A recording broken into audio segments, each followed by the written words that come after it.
We are starting a brand new series. Before I get to that, anybody excited for the Super Bowl? No?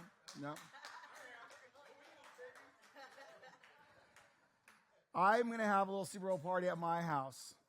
But just so you know, we will be watching Super Bowl 56 when the Rams won the Super Bowl.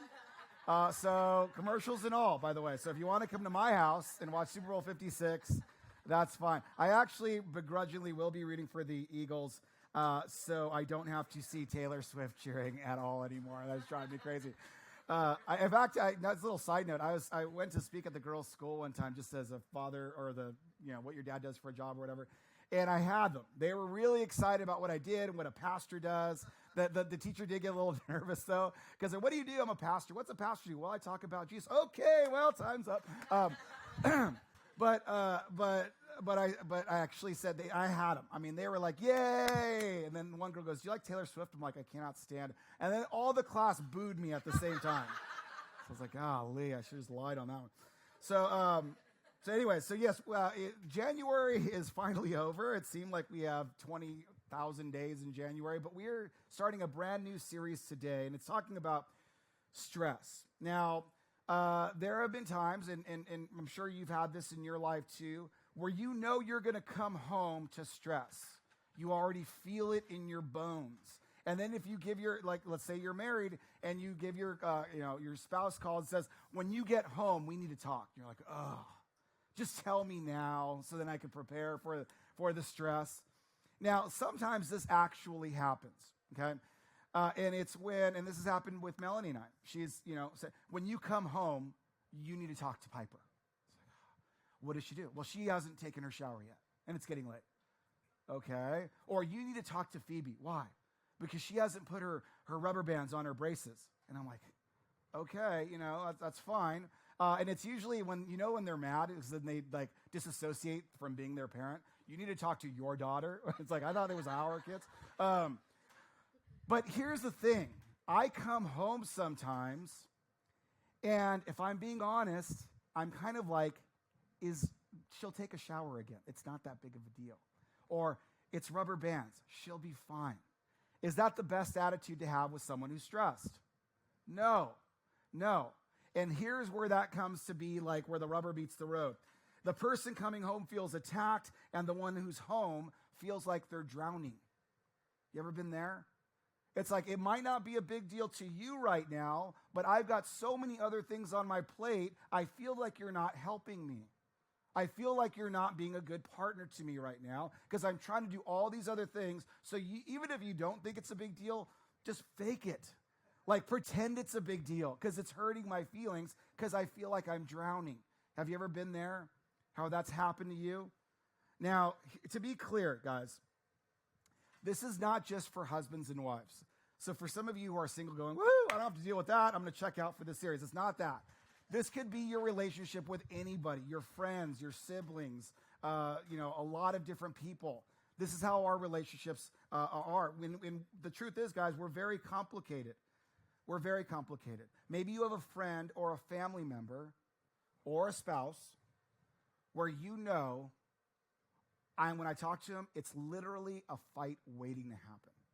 You ever feel that way? Our whole relationship starts to feel like a fight waiting to happen. It's like, man, I know that if I go to Thanksgiving with Aunt Gertrude, we're going to get into it about politics. It's a fight waiting to happen. Or I know that when I come home, I'm annoyed, they're annoyed, it's a fight waiting to happen. And when your relationship starts to feel like that, you start to think, well, how did we get here? Well, you got here by usually about 4 different components, and we're going to talk about that really quick. The first one is criticism. That's how you got there. It's attacking the person instead of attempting to solve the problem. Now, guys, I was very convicted this week because I didn't think I criticized Melanie at all. Okay, I thought I'm like really good in this area, and it might come as a shock to you, but I like to tease. And when you tease somebody that's not in the mood to be teased, they could take it as a criticism, right? Even though you're just joking around, they're not in the mood to have you joke around, and so they're taking everything you say as a criticism. And I had to literally apologize to Melanie this week. And I was really working on it. What was it? Okay. I promise. I was like, hey, I'm sorry. Sometimes I could probably sound like a jerk or very insensitive because I don't think something's a big deal and I'm teasing you about something and you just don't want to be teased by that. And all of your insecurities are getting ramped up thinking there's truth in it, and there's no truth in it. I was just kidding. But that can sometimes be the case. And so I was just like, whoa. Because when that happens, it leads to the second one, and that's defensiveness. Now, defensiveness is justifying your behavior by shifting blame and deflecting responsibility. Now, just so you know, if you are here with your spouse and they look at you, there's one that you got to look at, okay? Defensiveness, and that is acting like if somebody else is dumb for even bringing something up or not having, why are you even talking about this? This isn't even about me, and every little thing it's back to them. It's not my fault. It's your fault. You're doing this. And then it leads to stonewalling, and that's shutting down and shutting your partner out. Dodging certain subjects. We're not going to talk about that right now. Okay, what about tomorrow? We'll talk about it tomorrow. Then tomorrow comes. We're not talking about that right now because I have to get dinner ready. We're not talking about that right now because I got to get the kids to school. We're not talking about that right now because I don't want to argue. So you never talk about it. You just got to keep pushing it away. You're just stonewalling it. And unfortunately, that will lead you to contempt. And that is assuming all conflict with someone is due to their lack of character. Meaning, we would get along great if you were better. If you were nicer, if you were more considerate of my feelings, and it's all about you not being very nice to me, and it really does lead to disdain, where the second you hear that person's name, you get upset. Is there anybody in your life where just their name, and it drives you crazy?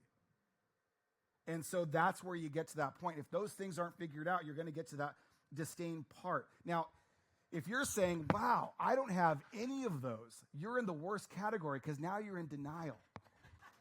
Because we've all got this stuff, right? We all have baggage and stuff and issues and problems like this, and we've got to really look at it. You got to look at yourself in the mirror. Now, here's what happens. When you can't pinpoint the problem in the relationship, you assume that it's the relationship that's the problem. And that's dangerous, you guys. Because now you start thinking, I just picked the wrong spouse. I just picked the wrong friends. I just got put in the wrong family. God gave me the wrong parents. God gave me the wrong kids. Whatever the case is, right? And if you don't deal with this stuff, you take dysfunction, and then you go to this person, and you go, the relationship was the problem. The relationship's the bad guy. I'm going to take my dysfunction to this person, and this person will fix it. And it's the same problem. And then you take your dysfunction away from that problem because it's the relationship that's the problem. And then you go to this person. And then you have another dysfunctional relationship because you're not looking in the mirror. You want to, it's got to be something else. They're the bad people. But if it keeps happening to you, look in the mirror. Maybe it's something that you're not addressing in yourself. And again, it could be a family member, a good friend, a spouse, somebody special in your life. So the big question would be, do we sometimes bail on good relationships that can be salvaged simply because we don't know how to salvage them? Now, let me make something clear. There are toxic, abusive relationships that should not be salvaged, okay? So I'm not telling you to stay in something that's abusive or toxic. But are you positioning yourself in a healthy way so that you could identify some of those things? Or are you just going through the motions, okay? So we got to make sure that we're looking at that. Now, we sometimes think that the Bible is just a bunch of old stories written by old misogynistic men that cannot possibly relate to us. I have talked to people so many times, and when they're going through something really hard, I go, well, did you get into the Word? No, I got to solve my problems. The Word's not going to help me. But it's just an old story. Guys, if the Bible was just a collection of old stories, we are totally wasting our time. It's no different from any fictional fairy tale. I mean, the thing of it is, guys, is that everything you're going through can be found in God's Word. Everything. And we're looking at how to avoid some toxic things in our relationships. Well, you can really start to look in the Scriptures. It's all there. We can see what they did. One of the stories we're going to talk about today, actually, folks, it sounds like a fairy tale, actually. It sounds like a really beautiful fairy tale. It starts off with a king, and he's looking for his queen. This king happens to be divorced, but he's looking for a queen. And it starts off very sweet. It says in Esther 2, and then I'm going to read 4, the king's servants who attended him said, let a search be conducted on the king's behalf for attractive young women. Okay?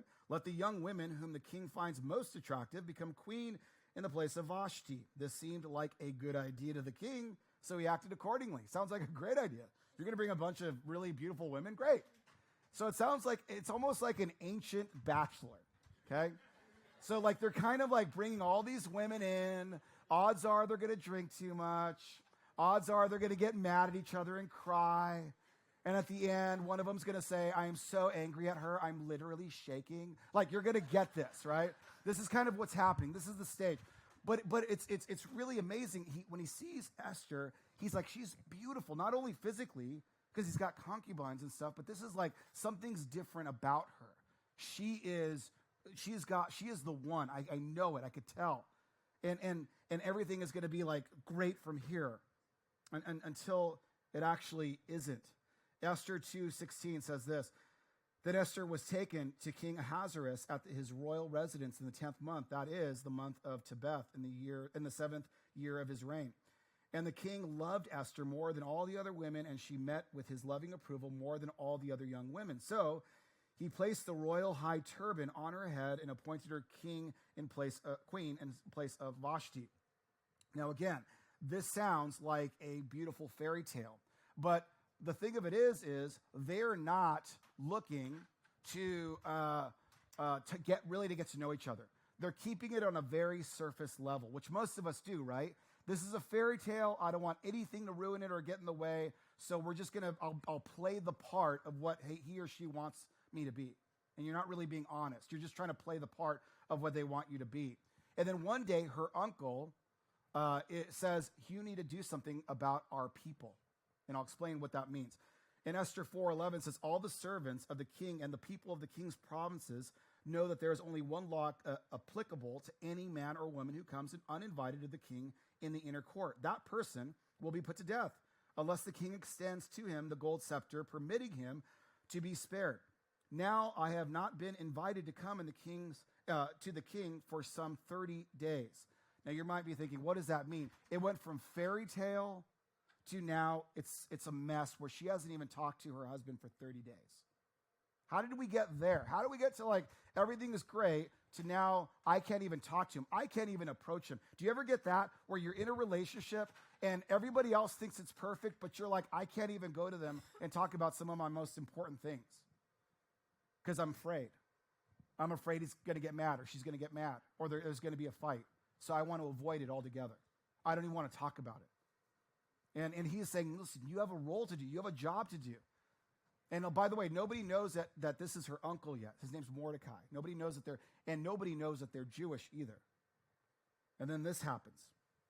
Now, here's the deal. Just so you know, her uncle saves the king's life. He's put in the king's presence. His name's Mordecai. But then some people are getting jealous of him. So this guy Haman decides, he's like on the upper echelon of the king's circle. And he decides, I'm jealous of this guy. I got to find some dirt on him. And then he finds out that Mordecai is Jewish. By the way, nobody knows that Mordecai and Esther are related.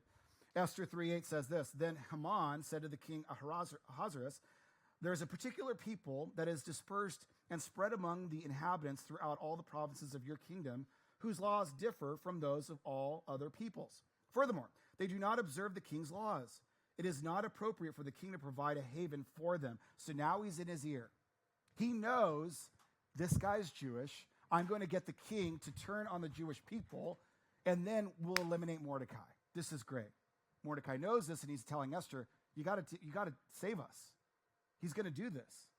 And it's all out of jealousy. Guys, I've seen this so many times where people get in your ear because they have an agenda, not because they want to help you, not because they want to support you, but they have an agenda. I've actually even seen it in ministry. Being in ministry for 20 years now, I've seen this. Where you see somebody coming to church, and maybe their spouse or their significant other doesn't want to go to church. And they start to plant stuff in their heads. Well, the church just wants your money. Why do you give money? That's all they want. Didn't you see that guy on TV and he's riding a private jet? That's all they want. That, they want you to serve. They just want free labor. You're like, huh? Yeah, that's right. And why do you have to go every Sunday? I mean, come on, give me a break. You need to be home with your kids. You need to be home with your family. Going to church all this time is taking away from family time. You're right. And then they start to kind of fade away. And the problem when they do that, you guys, is they no longer have a community. They are now totally subservient to whoever it is that's in their ear. And it's a very codependent type of a situation. And it's very sad. So Haman is jealous. He's got an agenda, and he's saying, you don't want to be near those guys, do you? You want to get rid of them, knowing that Mordecai would be one of those that he was going to get rid of. So here's what happens next. Esther 3:13 says, letters were sent by the runners to all the king's provinces stating that they should destroy, kill, and annihilate all the Jews, from youth to elderly, both women and children, on a particular day, namely the 13th day of the 12th month. That is the month of Adar, and to loot and plunder their possessions. Esther has no idea this is happening. She wants to do something. She agrees she needs to do something. She's just nowhere near on a good relationship with her husband to do anything. Now, she might be called a queen, or she might be looked at as a higher upper person, but she feels totally lonely and lost. How many people do we see online that look like they have the perfect life, the perfect spouse, the perfect kids, the perfect vacations? And in reality, they haven't talked to their spouse or significant other in weeks. They just want to present that we're perfect and everything's fine. And she's having a problem with this. She's stuck. This should feel very relatable, you guys. You see, when we're stressed, not only do we not have time for each other, we don't always treat each other well. And that's what's happening here. They're both stressed out. Ahasuerus is stressed out because of all the things that seem like they're breaking apart. She's stressed out because he doesn't even know she's Jewish yet. And she doesn't know how to explain this to him, and neither one of them are really talking, and it's just making it more and more toxic. See, guys, when you're stressed out, you're never going to respond in a way that you want to. It brings out your worst of your animal instincts. Have you ever been stressed and your kid asks when's breakfast, and you kind of bark at them a little bit when they ask a simple question?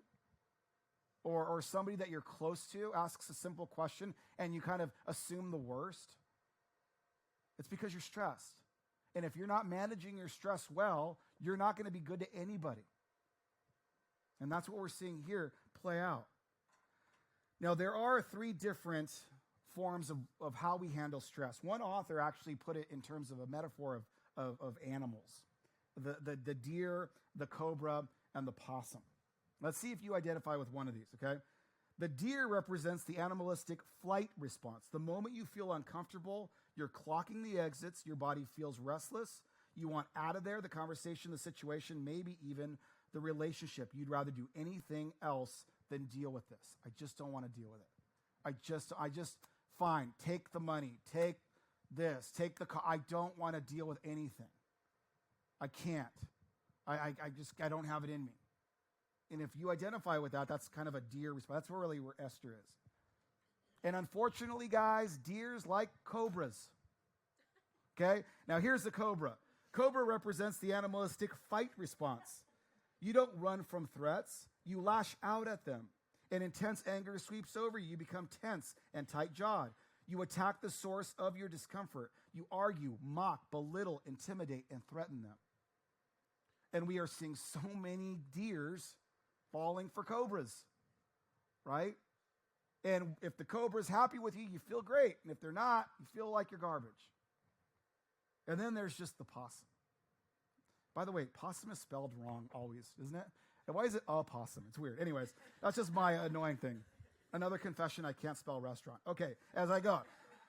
The possum represents the animalistic freeze response. Stress makes you feel stuck. It fills you with dread. Your body climbs up and shuts down. You're convinced anything you do will make everything worse. So you still yourself, shrink back, and become invisible. These are people that put the cover over their head and say, I don't want to deal with life. And if I just pretend it's going to get better, it'll magically get better. Because I can't deal with this.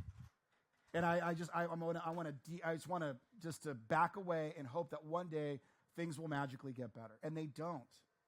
They don't. You're just worse off. Instead of communicating what's going on, You don't do that. And again, that's what that we're finding out with Esther and Ahasuerus. Ahasuerus is a cobra, Esther is a deer, and it's not working out very well here. Now, the irony is that nobody has a clue that the other one is feeling that way because they're so wrapped up in their own stuff. You see, guys, they're interacting with each other out of their stress, but not talking to each other about their stress. So when you're super stressed, you're reacting out of your own stress, but you're not having a conversation about it. Esther and Ahasuerus are having no conversations. They didn't talk for 30 days. So they're not having a conversation about their stress. They're just reacting out of it. It's your fault. You never do this. You don't love me, blah, blah, blah, blah. And it's over and over and over. And if you don't know you're doing that, all you're doing is taking this to another relationship and another relationship and another relationship. So you got to know, you got to look at it. Is this what I'm doing? Now, when it comes to marriages, most of us don't fully understand that all that our spouse is carrying, and how much each of those things stress them out. We just aren't. We're not thinking about it. And guys, I had to really come to grips with this myself. And sometimes I totally suck at this. It's like I kind of seeing Melanie talking to Melanie. I sometimes get wrapped up in my own stress, but she's super stressed out too with different things. And I'm not really thinking about it when I'm talking to her. I'm trying to explain to her my stress. And so I had to really look in the mirror on this one. I had to really go, okay, how am I doing on this? Now, this is such a common problem, guys, that the New Testament authors are constantly challenging us on this. In Galatians 6:2, it says, carry one another's burdens, and in this way you will fulfill the law of Christ. Now, guys, this is why church is so unbelievably important. Church is not a place where we sing a couple songs. The person up front kind of does this little, I always know somebody's new because they'll tell me, I liked your speech. I'm like, oh, I think, it's not a speech though, but we do a little thing and it's over. And that's not what church is, you guys. Church is this passage. People are going to fall and they're going to feel like nobody cares. They could even be around a lot of people and still feel totally alone. They could have a house filled with people and feel completely alone. And so church is meant to say, hey, get up. It's okay. We're with you. We're here to walk this with you. In Ephesians 4:15, it says, but practicing the truth in love, we will in all things grow up into Christ, who is the head. From him, the whole body grows, fitted and held together through every supporting ligament. As each one does its part, the body builds itself up in love. Now, here's the thing, guys. As Christians, we are no better than non-Christians. And I'm going to say that again because I think it's very important. As Christians, we are no better than non-Christians. We have the same sins. We have the same hurts, hang-ups, issues, addictions, problems. Christians and non-Christians the same. Then what's the difference? Our compass. Our compass is different. Because when we get into problems, we know that there is someone we can go to. Unfortunately, guys, and again, this is not a judgment because we're no better than non-Christians, but if both people don't share that compass, then one goes this way and the other goes this way. So when you have somebody saying, you don't need to go to church, we don't need to go to church, you don't need to go to church to be a Christian, I refuse to go to church, but if you want to, you can go every once in a while. The problem is that when things happen, and they will happen, one's going to this compass and the other one's over here. So you can be getting yourself healthy, which is great, but if the other person's not healthy and coming alongside you, you're still going to be feeling like you're running in quicksand, okay? Now, this series is intended to talk about relationships. Again, not just marriages. So if you're single, you still have to pay attention, okay? Because the truth is, you guys, you're going to have people in your life that you absolutely care about that are going to come to you and say, I've got cancer. I've lost a loved one. I lost a child. I don't know what to do. I feel lost. I lost a sibling or a parent. I lost a job. I have no money. Whatever that is, you guys. And they're going to be coming from a stress that is indescribable. You can't explain it. Anybody who's experienced massive loss can't fully articulate how it feels. It's so awful. Their stress level is going to be here. And if your stress level is here, you are no good to them. You just aren't. because you're drowning yourself. Okay? Now, I've just talked about a lot of major stressors, but guys, it's the minor stressors that you got to be careful with as well. It's the stuff like, okay, I forgot to pick up milk and eggs. Oh no, I'm so upset. Like, okay, you'll figure it out. It's the minor stressors of, are rubber bands really going to, not putting rubber bands in your braces really going to, if you're not paying attention to those though, those things actually are going to take up a lot of your attention. Now, there's a term for this, and it's called mental load. It's the invisible, non-tangible tasks required to run day-to-day life. That's what the mental load is. And they consist of 4 things, guys. And you might want to remember this, write it down, take a picture. And that's remembering is the first one. Knowing what and when everything needs to get done. That's going to help you with your mental load. Researching, find out the best way to get it all done. That's going to help your mental load. Consequences, understanding the results of not getting it done. That's going to help your mental load. And delegating, assigning tasks and following up to make sure they get done. Those will all help your mental load. Okay? Now, the last one is the one many people, research shows, has a problem, and that is delegating. I don't want to delegate because I do it better than they do it. And if they do it, it's going to get ruined. So I have to do it all.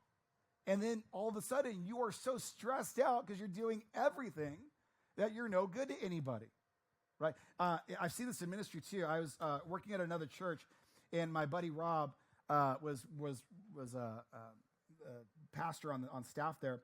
And one of the parking guys came up, and Rob saw a better way to do the parking. So he told the parking ministry leader, "Hey, you really should go the other way. It would probably be better." And the guy goes to Rob, "Well, I really think it would be good this way. Can I do it this way?" And Rob's like, "You know what? Okay." Now, Rob could have said, "No, you need to do it my way." He didn't. He said, "Okay, try. Even if it's the wrong way, do it anyway." Because that person now felt empowered. That person now felt like, okay, and if he's not, Rob's going to end up doing 3 different jobs. So allow them to even if it's not, unless somebody's going to get hurt or something, just let it go. Just stop controlling everything. Now, guys, the reason we say this is because happy relationships are the result of healthy stress management. And the more we get into this, and we are going to get into this series, we're going to talk about how to handle all your stress. But one of the ones that we could talk about today, or as we close, is identify the mental load you're each carrying and which items stress you the most. So you got to identify it. What is our mental load, and what is the thing that's stressing us out the most? And really start to dialogue about that. You have to. Because, guys, again, whether you're friends or you're married, you could be totally, totally stressed out, and it could appear as the other person could care less. And here's the ugly truth. Many times, they don't. Why? Because they're drowning in their own stress. And there's nothing more infuriating than when you go to somebody, like your significant other, and you try to explain your stress, and they seem like they could care less. That is so defeating. It is so defeating. But if they're stressed out, they kind of don't at that moment. Again, guys, we want to make sure that we are getting the answers to these things by getting into God's word and seeing what God says about it.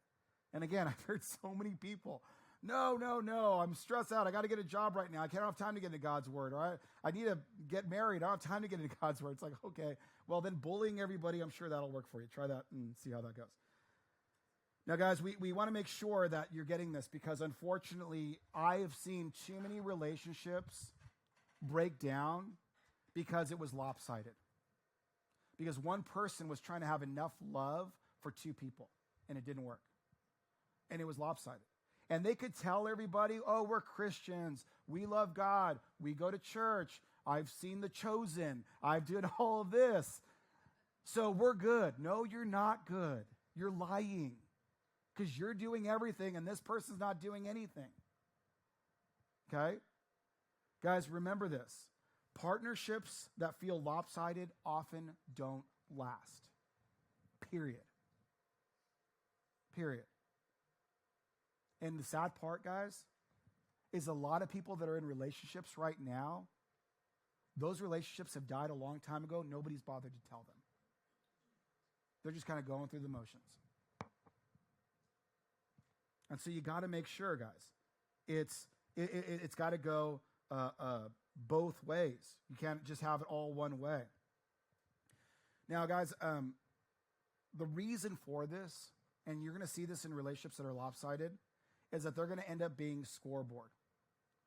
Here's how you could tell somebody's stressed out. And this, again, it could be your siblings, it could be your spouse, it could be your friends, but everything turns to be a scoreboard, and that is this. A parent dies. I did more for mom and dad than you did. Here's all the stuff I did. Has that ever sounded familiar? Relationships are going like this. Yeah, well, I'm the one that made all the money. You didn't do anything. I'm the one that did this and you didn't do that. I took care of the kids and you didn't take care of the kids. Guys, when you're in scoreboard mode, the relationship is essentially on life support.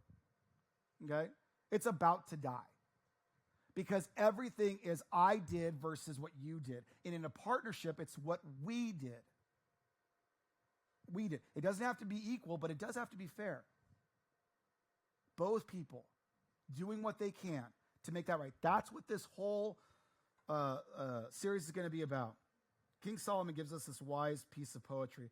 It's Ecclesiastes 4:9. 2 people are better than one because they can reap more benefit from their labor. For if they fall, one will help his companion up, but pity the person who falls down and has no one to help him up. I like that word, and I think that word's appropriate. I feel so bad that are trying to do people that are trying to do life alone. I don't need to go to church. I just need to read my Bible once in a while, and I watch something online, or I watch TV. This morning, I turn on TV. It's a bunch of pastors you can watch. I saw Joel Osteen for a little bit on TV. Man, that guy's got some nice suits. Hey, he's like, that's some bow tie. He looks good. It's like, dang, I don't want to bag on Joel, but dude's like high rolling, right? I'm like, I'm coming in shorts today in a Hawaiian shirt, Joel, but you got the whole thing. You could watch it on TV. You could do that. But if you fall, I hope someone's going to be there to pick you up. If you are a part of a family, a church family, a community, you will have somebody to help you up. That is why we're here. That is why I look forward to all week coming here, because I know no matter how bad my day gets, somebody's going to be there to pick me up and tell me it's okay. As I close, I want to just encourage you. Please be inviting people to this series. Please make sure that they are getting here. Please make sure that, because we're all have relationship issues, make sure they're getting here. They do not have to be Christian. I told you this last week. Extra points if they're not. And I mean this honestly when I say this. Extra points if they're not Christian. Extra points if they don't vote like you or think like you or talk like you. Extra points. Somebody asked me, like, well, I asked my friend to come, but they're embarrassed because they got their alcohol problem. They go, I don't want to come hungover. I told them, lay on my couch in my office, watch the service from there. I don't care. Just get them here so they can hear this, because we all need to hear this, because this is why we're here, guys. We are here for relationships. Show me someone who does not have any relationships. I will show you somebody who is in decline and depressed. So you might as well look into this. And guys, I want to remind you of all that on Thursday. Is that the Thursday, Darlene, Thursday the 6th? Thursday the 6th. Next Thursday. This Thursday. Please, and if you're watching online, please come to this, guys. Because if we're not only going to be here for each other, we're going to be here to support the community. I've heard a lot. There's a lot of talk today about a lot of stuff that's going on in this world. Racism, phobias of everybody that's different, all these different things. And I've seen this on the news. And you know what pisses me off? I don't hear anybody talking about child sex trafficking. It is slavery. It's slavery. You are literally purchasing these children for sex. And everybody's worried about what pronouns we're using or whatever. They are selling people. We got to pay attention to this. Please make sure you are here on Thursday so that we could get educated on how we could end this modern day slavery. We're the church. And if there's someone better to do this, show me, tell me, because this church belongs to God. We are here to do something about it. I would encourage you to do that. Let's pray. Father, I thank you so much for giving us this amazing opportunity, God, to reach people, to meet them where they're at. God, as I said before, there are people that are living lives that I don't understand and that I could totally disagree with. But help us, Father, to see where we can agree, where we can come in contact, where we can say, here, we can stack our hands on this or that. Father, not only do we want to have healthy relationships, God, we want to do what you want to do in this community. We want to be your hands and feet. And when we see these young girls who are being taken and used for sex, God, and you're looking at your church going, okay, what are you going to do? We want to say, God, this is all we have. This is it. We just started this church. It's all we have. But you can have it. It's yours. It belongs to you. Use this however you want. God, we know that you're going to do some amazing things.